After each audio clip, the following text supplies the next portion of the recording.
সংগ্রামী ভাইয়েরা, গতকালকে আমাদের প্রধানমন্ত্রী, অবৈধ প্রধানমন্ত্রী শেখ হাসিনা সাংবাদিক সম্মেলন করে বলেছেন যে বিরোধী দলীয় নেত্রীকে জামাতের সঙ্গ ত্যাগ করে আসতে হবে। জামাত ইসলামী কার সাথে জোট করবে, বিএনপি বা কার সাথে জোট করবে, সেটা তাদের নিজস্ব বিষয়। সেই পরামর্শ কি হাসিনার কাছ থেকে নেওয়ার কোনো দরকার আছে? আর হাসিনা কোনোদিন আমাদেরকে ভালো পরামর্শ দেবে? হাসিনার পরামর্শ আমাদেরকে চলতে হবে। আজকে জামাত ইসলামী কে কর্নার করার চেষ্টা করা হচ্ছে, কি রাজাকার, জঙ্গিবাদ, আলবদর, আসাম, তো অনেক কথা বলতেছেন আপনারা।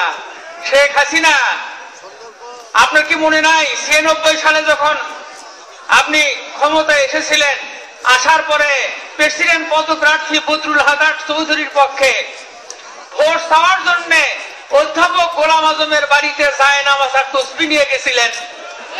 তখন কি গোলাম আজমের গায়ে গন্ধ ছিল না? এখন গন্ধ খুব বেশি হয়েছে। নিজামী সাহেব আব্দুল কাদের মোল্লা সাহেবের সাথে দিনের পরের দিন আপনারা মিটিং করেছেন, পাশে বসে চা খেয়েছেন, কেয়ারটেকারের আন্দোলন করেছেন, তখন কি জামাতের গায়ে গন্ধ ছিল না? এখন খুব বেশি গন্ধ হয়েছে। শেখ হাসিনা, আপনি মুক্তিযুদ্ধের চেতনার যে ট্যাবলেট বিক্রি করে বাংলাদেশে ব্যবসা করতেছেন, এটা ফাঁস হয়ে গেছে। ওই ট্যাবলেট আর বিক্রি হবে না। নতুন খাপে, নতুন খোলসে ওই চেতনার ট্যাবলেট আর বাংলাদেশের মানুষের কাছে বিক্রি করার চেষ্টা করেন না। ওই যে শাহরিয়ার কবির মাঝে মাঝে বক বক করে বিভিন্ন চ্যানেলে দেখেন না, ওই বেটা, আমরা জিজ্ঞেস করতে চাই, শাহরিয়ার কবির তুমি কোন সেক্টরে যুদ্ধ করেছ? একটা 11টা সেক্টরে মুক্তিযুদ্ধ হয়েছে। শাহরিয়ার কবির ভারতের উৎসৃষ্টভোগী। এই শাহরিয়ার কবির কোন সেক্টরে যুদ্ধ করেছে? 71-এ গ্রামগঞ্জ থেকে মুরগি চুরি করে পাকিস্তান হানাদার বাহিনীর কাছে মুরগি বিক্রি করত। এই সেই শাহরিয়ার কবির। এই মুনতাসির মামুন, যাকে অনেকে মুতা মামুন বলে, এই মুতা মামুন আজকে মুক্তিযুদ্ধের গবেষক সেজেছেন। আপনি কোন সেক্টরে মুক্তিযুদ্ধ করেছেন? অনেকেই বড় বড় মুক্তিযুদ্ধ সেজে বসেছেন।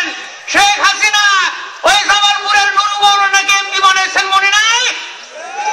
আপনি বলেন বেগম খালেদা জিয়া নাকি রাজাকারের গাড়িতে পতাকা উড়াইছেন, কিন্তু না, আপনি 96 সালে সর্বপ্রথম নুরু মৌলানাকে, তাকে ধর্মমন্ত্রী বানায়া সর্বপ্রথম আপনি রাজাকারের গাড়িতে পতাকা উঠাইছেন। শেখ হাসিনা, আপনার বিআই কি ওর নাম, খন্দকার ইঞ্জিনিয়ার মোশাররফ, ওর গায়ের গন্ধ খুব ভালো লাগে। ওর 14 গোষ্ঠী রাজাকার। এই মোশাররফের বাবা ছিল নুরু রাজাকার। আপনার বিআইয়ের বাপ নুরু রাজাকার। কে জানে? ফরিদপুরের মানুষ সবাই জানে নুরু রাজাকার ছিল। তার বেটা হলো মোশাররফ রাজাকার। রাজাকারকে বানাইছেন বিআই, আর আমাদেরকে বলেন আপনি রাজাকার। 40 বছর পরে বাংলাদেশের স্বাধীনতা বিরোধী কেউ নেই, সকলেই স্বাধীনতার পক্ষের শক্তি। বাংলাদেশের স্বাধীনতার বিপক্ষের শক্তি একমাত্র আওয়ামী লীগ। পাকিস্তান বাংলাদেশকে আর দখল করতে পারবে না 1,500 কিলোমিটার দূরে। এখন যদি পাগলকেও বলা হয় জামাত রাজাকারি করতেছে পাকিস্তানের সাথে, এটা কেউ বিশ্বাস করবে না। পাকিস্তান 1,500 কিলোমিটার দূরে, আর ভারত আমাদের গায়ের সাথে, ঘরের সাথে লাগানে। আর এই আওয়ামী লীগ এবং শেখ হাসিনা